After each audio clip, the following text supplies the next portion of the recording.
Have you ever had that feeling at work? That it's less about collaboration and more like a high-stakes game of chess? Well, you're not wrong.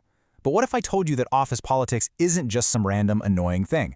What if it's actually a strategic game with roots in ancient military tactics? Okay, let's dive in and really decode the grand strategy of the modern workplace.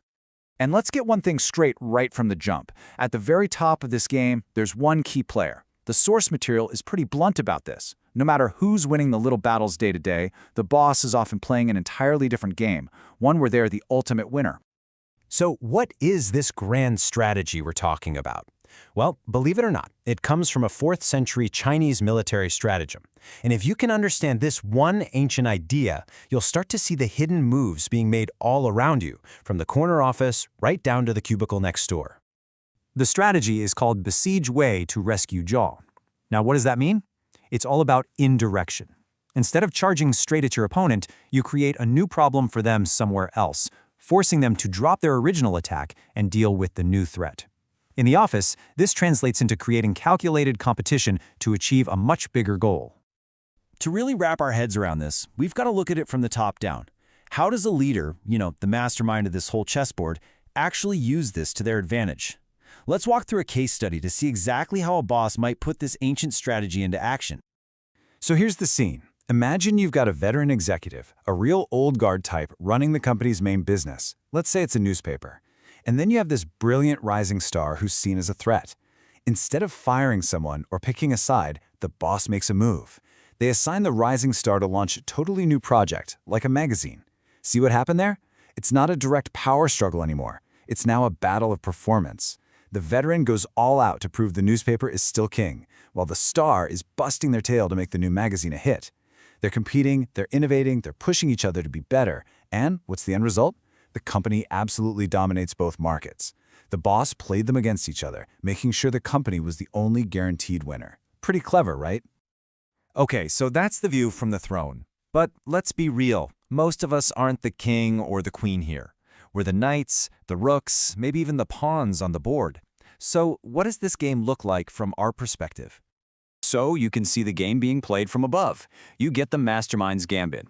But the real question is, how do you navigate it? How do you not only protect yourself, but actually get ahead when you're in the thick of it all? Well, the very first step is to know who you're playing against.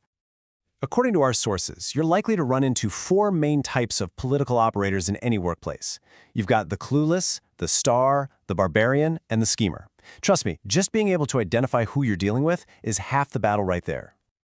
All right, let's start with the first two. On one hand, you have the clueless. This is the person who genuinely believes that just good work is enough.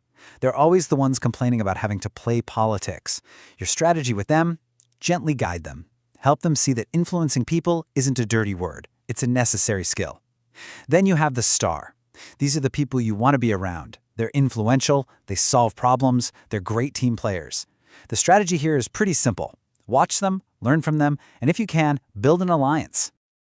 And now, for the predators. First up, the Barbarian. You know this person. This is the office gossip who blames everybody else for their own mistakes and is a world-class suck-up to the boss. With them, you build a wall, stay guarded, don't tell them anything personal, and get everything in writing. Then we have the final boss, the schemer. Oh, this one is dangerous. They're politically brilliant, but their intentions are not good. Their name somehow gets attached to every successful project, but if you look closely, you can never quite figure out what they actually did. They are absolute masters of dodging blame. Your only move here? You have to filter everything they say, try to understand their real motives, and quietly, you collect evidence. So when you're staring down a barbarian or trying to outmaneuver a schemer, it is so tempting to want to fight fire with fire, right? To just play their dirty game. But that's a trap. Your greatest shield, your best defense, isn't about being more aggressive. It's about being smarter, and it's about being more principled. Your best defense is built on a solid foundation of 2 things: intelligence, which means knowing what's really going on, and integrity, which means being basically untouchable. So what's in this unbeatable defensive toolkit? Well, you build alliances. You never ever give anyone ammunition they can use against you, and you always push for transparency. But the 2 most powerful shields you have are right there at the top of the list: building a very specific kind of social capital and maintaining a flawless paper trail. Let's break down that first shield.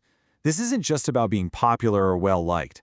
Bridge-style social capital means that you are the person who connects different parts of the company, different departments, different teams, different social circles that don't normally talk to each other. When you become that bridge, you get access to way more diverse and valuable information than anybody else. You hear things first. You become an absolutely essential node in the office network. And your second shield, well, this is your ultimate defense against the dark arts. Documentation. The paper trail. When a barbarian tries to throw you under the bus or a schemer tries to rewrite history, a clear, dated, factual record is basically undeniable. This isn't about being petty. It's about creating a factual record of the truth, something that can be properly escalated if you ever need it to be. It is your ultimate objective weapon. So, the office is a chessboard. The strategies might be ancient, but the players are very, very real. You know the view from the top, and you know the tactics from the ground. The game is always being played. So the only question that's really left is, what is your next move?